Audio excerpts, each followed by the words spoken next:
Next question है, दिए गए चित्रों में एक पिरामिड विभिन्न पोषी दिखाए गए हैं, बताइए कि किस पोषी का स्तर ऊर्जा सबसे अधिक है। तो T1 का स्तर सबसे अधिक है। निम्नलिखित में से कौन सा एक खाद्य श्रृंखला का निर्माण करते हैं। घास, बकरी, मनुष्य खाद्य श्रृंखला का निर्माण करते हैं। निम्नलिखित में से कौन सा पर्यावरण मैत्री व्यवहार कहलाता है। तो ये बाजार जाते समय सामान लाने के लिए कपड़े का थैला ले जाना, बिल्कुल ठीक है। अनावश्यक ऊर्जा को खर्च करने से लाइट और पंखों को बंद कर देना, बिल्कुल ठीक है।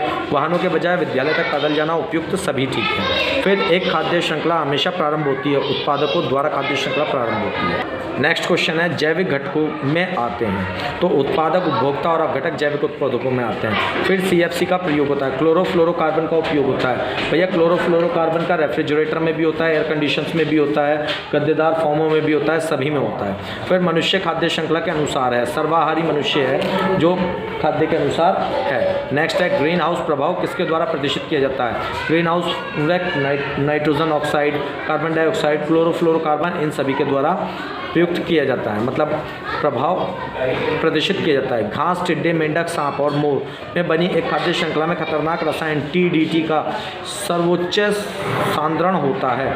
मोर में सबसे ज़्यादा सांद्रण होगा क्योंकि बाकी ये सब इसी को ही खाते हैं। भाई घास टिड्डा खा जाएगा, टिड्डे को मेंढक खा जाएगा, सांप मेंढक को खा जाएगा और मोर सांप को खा जाएगा। तो सबसे ज़्यादा किस में होगा, मोर में होगा।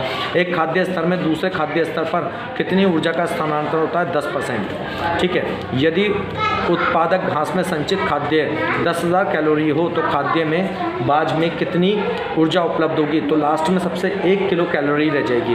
फिर खाद्य श्रृंखला में शाकाहारी जंतु होते हैं, प्राथमिक उपभोक्ता होते हैं। फिर निम्न में से किसकी एक परत पराबैंगनी किरणों को पृथ्वी से आने से रोकती है। तो ओजोन की परत जो है वो घातक पराबैंगनी किरणों को पृथ्वी से आने से रोकती है, लेकिन आजकल उसका श्रेय होता जा रहा है। चलिए नेक्स्ट चैप्टर पे और नेक्स्ट क्वेश्चन पे आ जाते हैं। निम्नलिखित में से किस राज्य का एक बड़ा क्षेत्र इंदिरा गांधी नहर के द्वारा हरा भरा किया गया है। तो राजस्थान का जो क्षेत्र है वो हरा भरा किया गया है। जल संचय संरक्षण की कोलू तकनीक कहाँ प्रयोग की जाती है। तो हिमाचल प्रदेश में जल संरक्षण की कोलू तकनीक प्रयोग की जाती है। फिर अमृता देवी विश्नोई राष्ट्रीय पुरस्कार किस कार्य हेतु प्रदान किया गया था। वन्य जीव संरक्षण के लिए ये अमृता देवी विश्नोई राष्ट्रीय पुरस्कार प्रदान किया गया था। वन संसाधन में प्रमुख साझेदारी कौन सी है। भाई वन विभाग की, स्थानीय समुदाय के, उद्योगपति और प्राकृतिक प्रेमी सभी की है। 1970 में चिपको आंदोलन कहाँ से आरंभ हुआ था।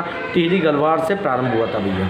गंगा सफाई कार्य योजना किस वर्ष प्रारंभ की गई थी। 1986 में गंगा सफाई कार्यक्रम प्रारंभ किया गया था। उत्तर प्रदेश में स्थित प्रमुख राष्ट्रीय उद्यान कौन सा है। दुधवा नेशनल पार्क जो है ये उत्तर प्रदेश का प्रमुख राष्ट्रीय उद्यान है। फिर अलवणीय जलीय पौधा और जंतु जीवन के लिए सबसे अधिक सहायक पीएच परास कौन सा है। 6.5 से 7.5 तक का जो परास है ये इंपॉर्टेंट है। नेक्स्ट है, खदानी वदिन आहार और कट्टा में प्राचीन संरचनाएं हैं जो निम्नलिखित में से किसके द्वारा प्रयोग की जाती हैं। ये जल संभरण के द्वारा प्रयोग की जाती है। निम्नलिखित में से कौन सा परहितैषी कार्यकलाप चुने गए हैं। तो सिंचाई के लिए जल विद्युत उत्पादन हेतु पवन मिलों का उपयोग किया गया है। इसके लास्ट 2 क्वेश्चन है।